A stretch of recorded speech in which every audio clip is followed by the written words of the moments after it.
પાણીનો અવાજ, સવારમાં પાણીનો બગાડ. પપ્પા, ઓ પપ્પા, અહીં જુઓ તો આ નળ ટપકે છે. લીકે તરત રિપેર કરાવો ને પ્લીઝ. ઓહ હા, ઘરના બધા જ ટપકતા નળ આજે જ રિપ્લેસ કરાવી દઉં છું બેટા, ચિંતા ન કર.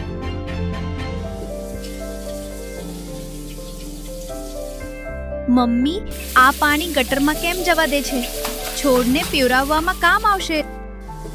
તને એકને જ પાણીની બહુ ચિંતા છે? હા, હોય જ ને. પાણીનું દરેક ટીપું કિંમતી છે. અને હા મમ્મી, વાસણ ધોતા પહેલા તેને પલાળી દેજે. પાણી ઓછું વપરાશે. સારું, હા, યાદ રાખીશ. તારો નાસ્તો તૈયાર છે.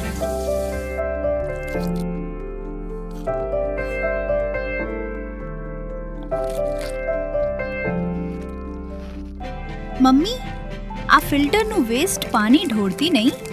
આપણે સાંજે ગાર્ડનમાં છાંટી દઈશું. વિદ્યાર્થીઓ, આવતીકાલે તમારે જળ સંરક્ષણ પ્રોજેક્ટ રજૂ કરવાનો છે.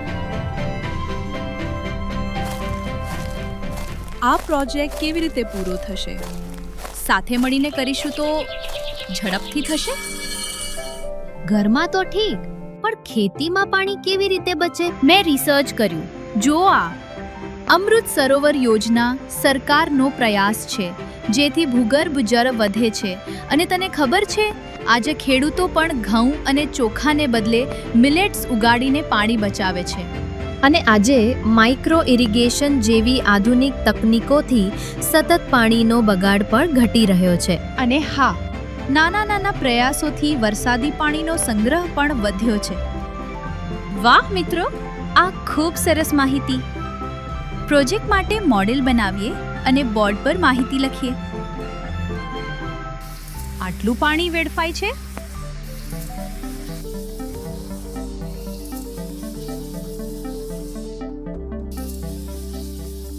અંકલ, જો તમે હોસ પાઇપને બદલે ડોલ અને કપડાનો ઉપયોગ કરીએ તો કેટલું પાણી બચી શકે છે?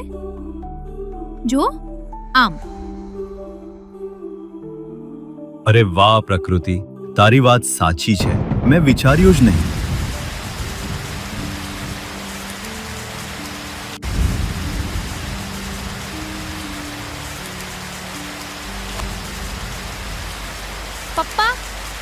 પપ્પા જુઓ આ વરસાદ. જો આપણે આ વરસાદના પાણીને બચાવીને જમીનમાં ઉતારીએ તો, જેમ કે આપણા ઘરની છત પરથી આવતું પાણી સીધું જમીનમાં જાય એવી વ્યવસ્થા કરીએ તો આનાથી ભૂગર્ભ જળનું સ્તર ઊંચું આવશે. અને હા, તારી વાત પરથી મને એક બીજો વિચાર પણ આવ્યો.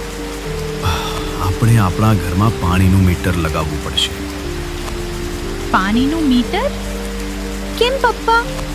હા બેટા, પાણીના મીટરથી આપણે દરરોજ કેટલું પાણી વાપરીએ છીએ તે માપી શકીશું અને તો જ તેનો બગાડ ઘટાડી શકીશું. અરે વાહ, આ તો ખૂબ જ સારો અને વ્યવહારુ ઉપાય છે.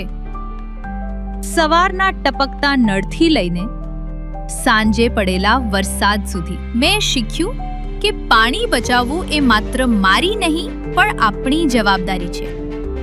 યાદ છે, શાકભાજી ધોયાનું પાણી, એસીનું પાણી, કાર ધોવા માટે ડોલનો ઉપયોગ, અને હા, વરસાદી પાણીનો સંગ્રહ. નાના પ્રયાસોથી આપણે પાણી બચાવી શકીએ છીએ. આપણે પાણીનો વપરાશ માપીએ. માત્ર શહેરોમાં નહીં, ગામડાઓમાં, ખેતરોમાં પણ લગાવી શકીએ, જેથી ક્યાં બગાડ થાય છે તે ઓળખીએ અને તેને ઘટાડી શકીએ.